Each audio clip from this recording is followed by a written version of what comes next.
Welcome to this webinar presentation and discussion of quick tips for improving your product launches. To help make it easy to absorb and digest the information, we're going to keep this to about 15 minutes. If there's a couple of minutes left in that window, we'll take perhaps two questions from our participants. Welcome again. My name is Ed Podolzak. I am president of the Oakstone Group, and we are happy and pleased to be able to present this as an aid for you to be able to give a quick assessment of your own situation and perhaps have a few takeaway actionable ideas. What is it about product development, APQP, Advanced Product Quality Planning, supply chain sourcing, development, validation, and launch? What is it about that makes it challenging? In the industry experience, we hear from OEMs of whatever industry, the prime contractors or tier ones in those industry, they all say that they believe that their supply chain, their suppliers, their key suppliers are up to 25 to 30% are struggling with launches. Another 10% are occasionally challenged to have a good launch. So in that case, what is it? Well, we believe from our background in industry and interviews and conversations with manufacturers that the key to team success, the key to the company's engagement with customers and growth that comes from satisfying customers and pleasing customers is clarity, trust, and respect. So we're going to talk about what can help you build clarity in your own team, certainly with customers, but also with your supply base. Second, how that can lead to trust, because when everyone has the same clear set of expectations and requirements, when the whole team, the whole organization that's involved in preparing for a launch and then in launching and then moving to full-time production of a product, then the trust factor grows because the language is common. There is presumed common interest in doing the right things for the right reasons. So as a result, trust grows. And out of that, as the team makes better and better consensus decisions, each individual member, when they have to, can make an on-the-spot, in-the-moment decision about how to move forward. Then the respect grows because everyone is operating on that same basis of one version of the truth, as it's often said. And we find that when one of these breaks down, then team performance is reduced dramatically. So let's cover some of those specific ideas. 3 pillars methodology is what we believe in: people, process, and systems. That itself is not going to be a surprise, but there may be a little bit in these next topics that come that are built on top of these as pillars. For people, it's certainly skills, whether that's technical, project management, leadership, communication skills, which we mentioned here. And then finally, a broader perspective.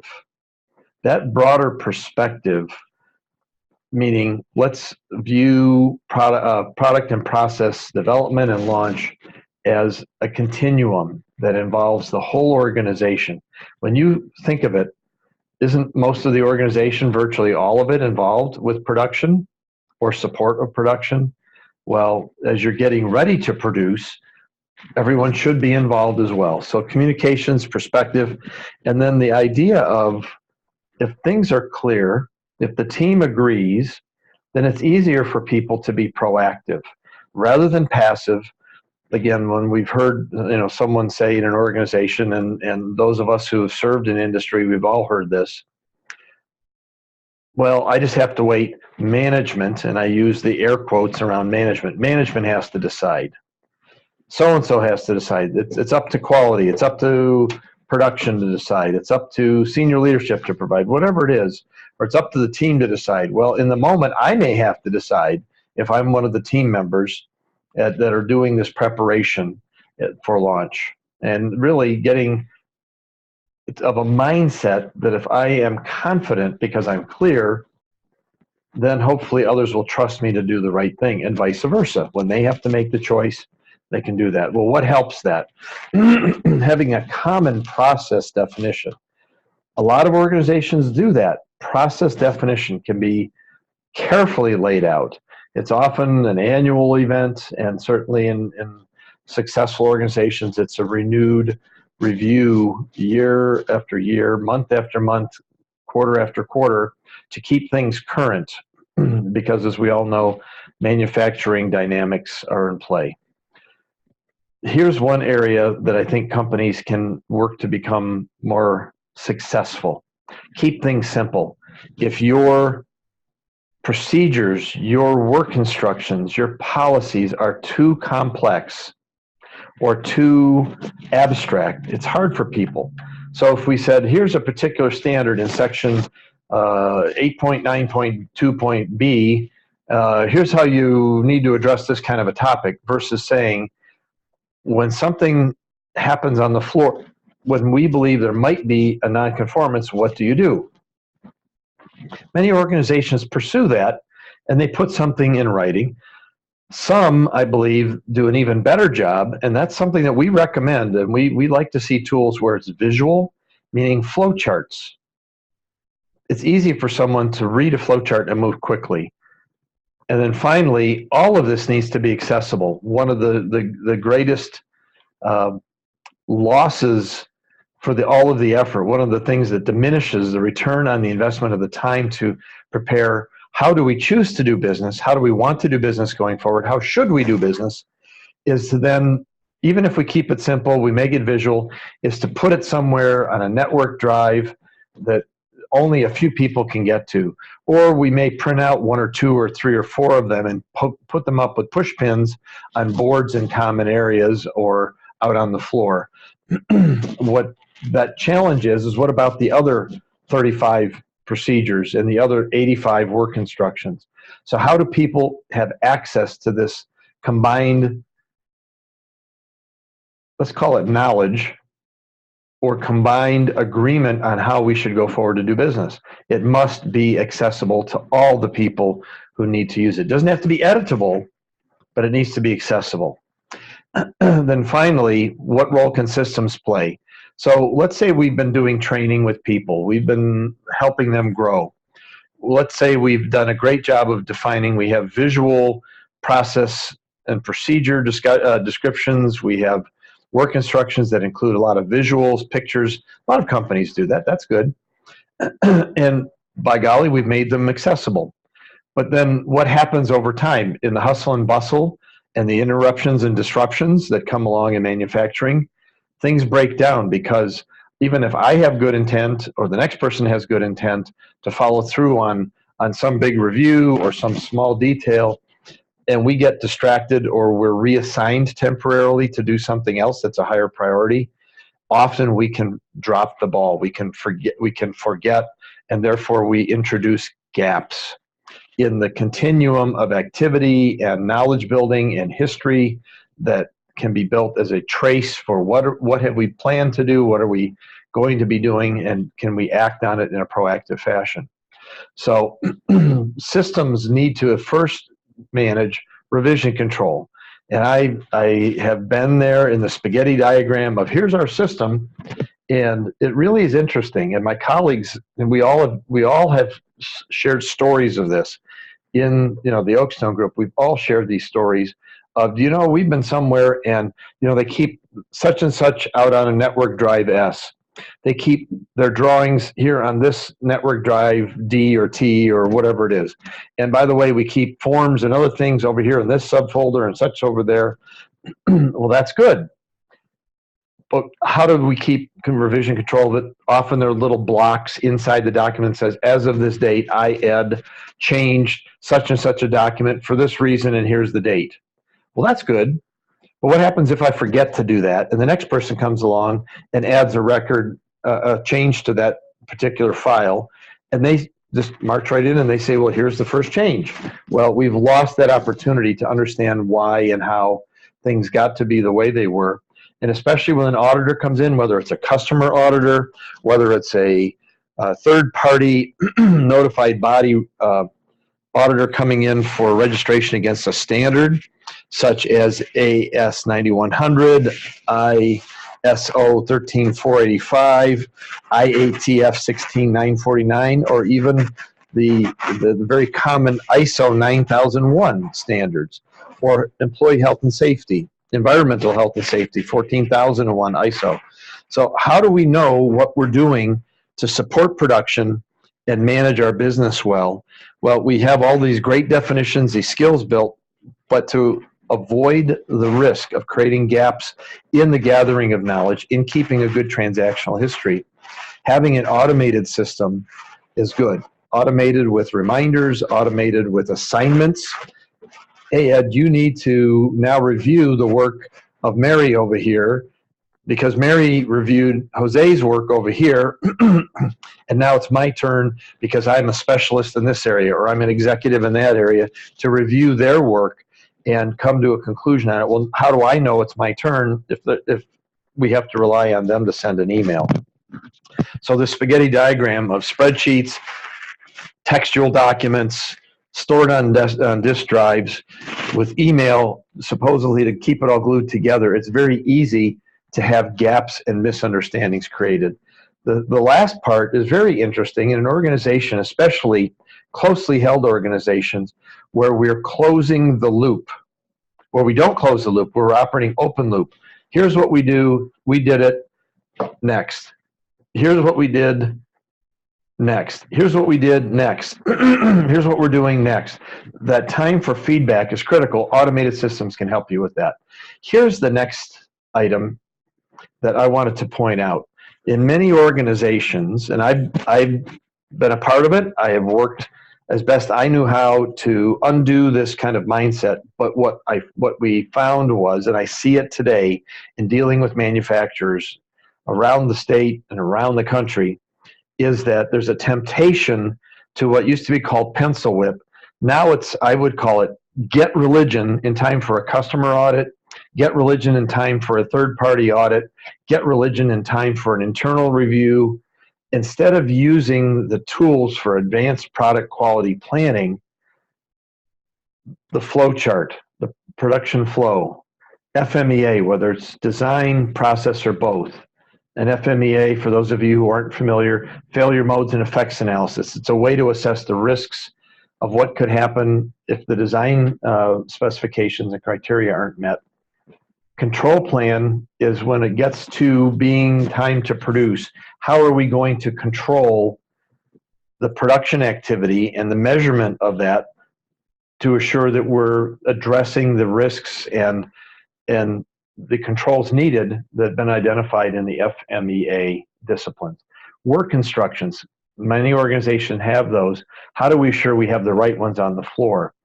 When we're talking about an automated system that's integrated, some of those, and many times one of the biggest audit finding when someone comes to check up on how we're doing is that, well, we have this product specification. It's a characteristic, a dimension or a material call out or a surface finish or whatever it is, a dimensional measurement.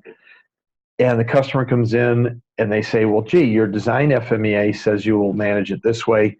Your control plan says, here's what it is, and your inspection sheets don't match this current specification. That requirement, that dimension, that appearance, it doesn't match. You're out of sync across all of these documents. So systems can bring those together, whether we change a process, depending on how we're going to produce something, a temperature, a time, a pressure. If that's adjusted officially in the plan because we're going to process a new material to create an existing part or process a material differently to make a new part, whatever it is, all of those characteristics or specifications need to be tied together and synchronized across these documents, really these forms, so that if we change one relative to the product or one relative to the process, then we are either reminded or it is automatically, it ripples through all of these. And this is one of the biggest risks of a finding, major or minor, in the world of audit, is having those kinds of planning documents and day-to-day control documents out of sync. And ultimately, the goal when we're preparing is to have a good, clean PPAP where we can stand confidently and say, yes, we are capable. We have planned for what we need to do, and we are capable. These things lead to a clean launch. So if you, as you may note here, estimates and quotes, engineering, product, and process, which is really the beginning of project management. Purchasing, how are we sourcing? How are we managing supplier quality in the planning states? How are we assuring the suppliers are ready? Validation, are we really bringing together production representative product and materials and process, whether it's tooling, equipment, what have you, or something that's very representative that then will need to be again validated when all of those final versions of tools, equipment, and materials and product come together. And then really in that element of capability, I'll just share with you from the past of being in technical sales leadership. We would go forward and occasionally I would find my colleagues scratching their head, hey, we can produce X per day. And I would say, but by the way, didn't you all remember we committed to 2X or 1.2X as what we could make at time of launch? So even if the quality was squeaky clean, if the quantity, if the volumes, if the ramp up ability isn't there, because all of these other disciplines haven't been treated in advance instead of just simply treated as, oh, we have to get these documents in order to prove to the customer we know how to do the documents. It's really start with this idea of we're going to engage in these things very, very proactively. And as a result, we're going to end up with a good PPAP to verify we know what we're doing, we're meeting customer requirements, and therefore our launch will be clean, on time, with the right quantity, at the right time, for the right cost, and really the right price to the customer. So all of these things, if we do them well, if we think about it, each of those pillars, if we do them right, leads to clarity on the team. When everyone's clear and operating on one version of the truth, held together and synchronized, trust begins to grow. And when we don't lose time in doubting each other, and we do genuinely begin to respect each other's opinions and decisions, then the team becomes a very high performance team. I know it's an overworked term, but the team performs very well. We have time for one or two quick questions. I wanted to share that with you. And so let's see. Oh, okay. We have one question here, which is, I jotted a note on it. What are some ideas for how to engage newer, younger employees in the plan? That goes back to skills and communications and mindset. There are indeed generational differences. There's a tendency for each generation to think that the other is not as wise, good, smart, creative as the other generation, as diligent, what have you. But there is a need often to have a third-party perspective to help bring the team together. That's something that we address for a lot of companies, is how to bring the generations together into a good working team to take advantage of the creativity and energy of the newer employees as they're learning the realities of engineering and development and launch, and even manufacturing, of course. And then secondly, how do we bring the more senior employees along to share their knowledge and to help mentor? So that's a great question, and it is doable. There are some interesting ways to address that. There are some things in trade associations, such as the Michigan Manufacturers Association. There's some other capabilities, but it's something we've helped to address as well. It's very important because the younger employees are the future of the company, and we want to engage them and help them feel that they have an ownership in this overall process. Last question. Okay. What did I mean about process definitions being simple? And the comment was, we post procedures on our network as text documents to guide our people. Well, again, that's a good thing, but have we stopped to take a good look at how accessible that is to everybody who needs them? And are they current and in sync? So it's really, that part of it is process, but it's also, in many cases, systems to make sure that the right people can get access to the information at the right time. And I'll stop there. Well, thank you very much for joining us today for quick tips for improving your launch results as you bring new product releases to market. I'm Ed Podozak, the Oakstone Group.